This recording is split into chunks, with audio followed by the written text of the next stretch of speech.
Nesse vídeo a gente vai aprender a encontrar o termo pedido em uma questão. Para isso a gente vai conhecer o termo geral de uma sequência numérica. Quando é nos dado uma lei de formação, fica fácil de encontrarmos esse termo que está faltando. Geralmente a gente chama de termo um número da sequência, por exemplo, 1, 2, 3, x.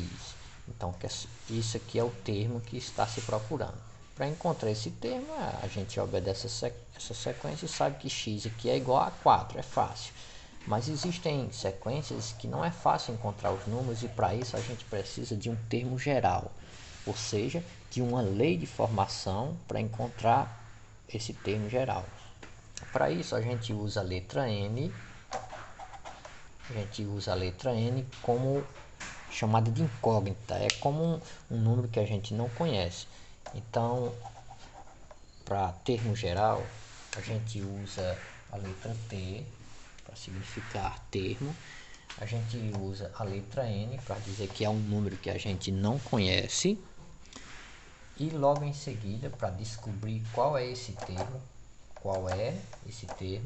a gente usa uma lei de formação.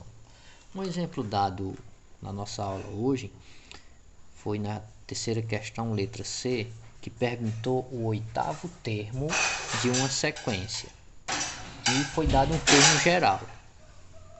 O termo geral que nos foi dado foi o seguinte: n vezes n menos 1.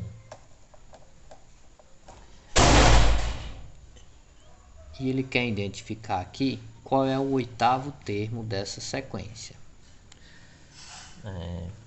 Eu vou mudar um pouco esse problema para o sétimo termo, e a partir daí vocês vão conseguir encontrar o oitavo, o nono ou qualquer outro termo que vocês queiram. Então eu quero encontrar aqui o sétimo termo. É como se tivesse um número aqui no primeiro termo, outro número no segundo, outro número, no caso outra letra, né? Outro número no terceiro, até chegar aqui no sétimo termo, que teria um número que nesse caso aqui vai ser n. Então, na regra geral, ele vai ser sempre n. Então, se fosse o oitavo termo era n, o nono é n. A gente usa o n, como eu já disse anteriormente, como um número que a gente não conhece. Então, vamos tentar procurar o sétimo termo dessa sequência.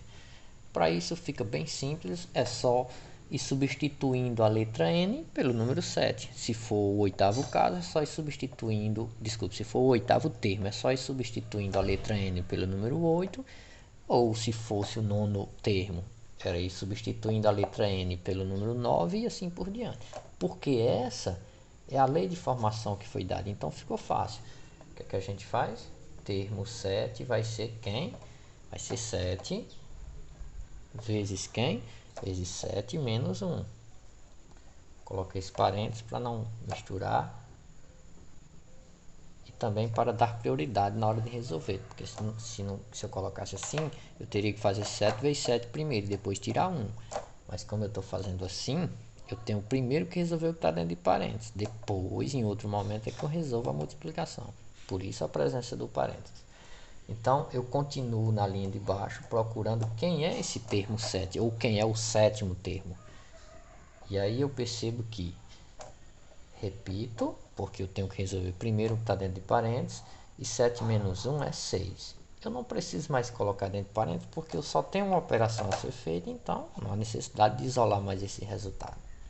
Portanto, eu sei que o termo 7, ou o sétimo termo, agora é quem? É o resultado dessa conta.